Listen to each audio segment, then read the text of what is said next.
Well, hey everybody. Welcome back to another episode of 1025. I'm just getting back from some vacation time with my family, so I'm hanging out with you from inside of my car today. It makes me think back to when I was a child growing up and we were on vacation as a family. I think we were traveling south and we were in one of the southern states. Maybe it was Tennessee, and we had stopped for lunch.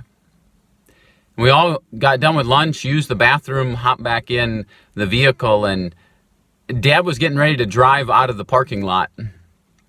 And all of a sudden, this waitress comes running out holding this little boy by the hand, and she says, "Sir, I think this is one of yours." Now, what you have to understand is I grew up as one of 9 kids. And so having 9 kids, trying to pile all of them into a 1984 Chevy Suburban, it's easy to lose track of everybody. After that point in time, Mom and Dad changed the way that we went anywhere. Now we needed to sound off, or they'd simply turn and look around and say, "Who's not here yet?" And that's something that I've been doing here as we've gotten back together as a church, as we've reopened our doors in the midst of COVID.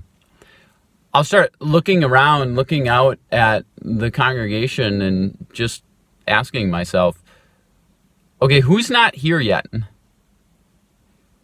And some people I know they're not going to be back yet, so I just make a little check-in with them, give them a phone call, reach out, send them a text, and just see how they're doing. What would it look like for us to begin to do that more as a church?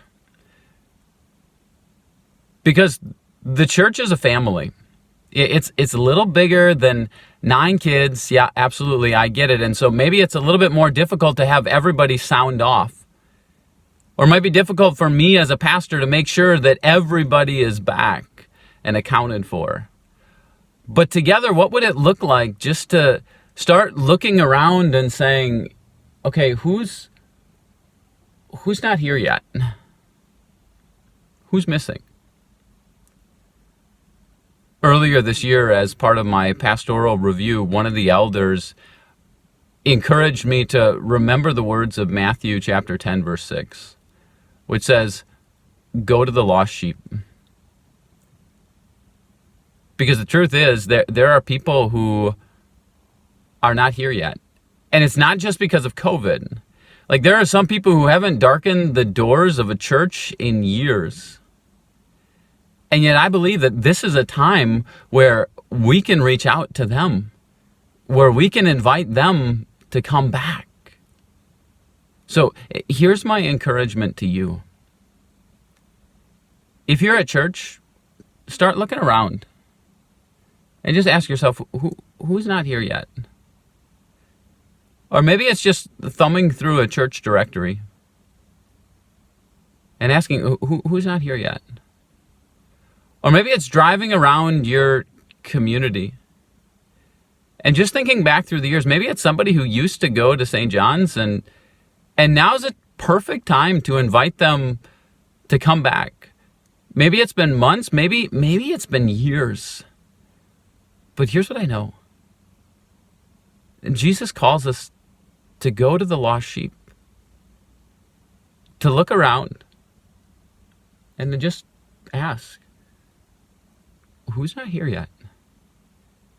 And then to make that simple invitation to them.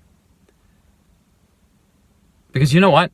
The last thing that I want to do is hop in the car and take off and leave one of the kids behind.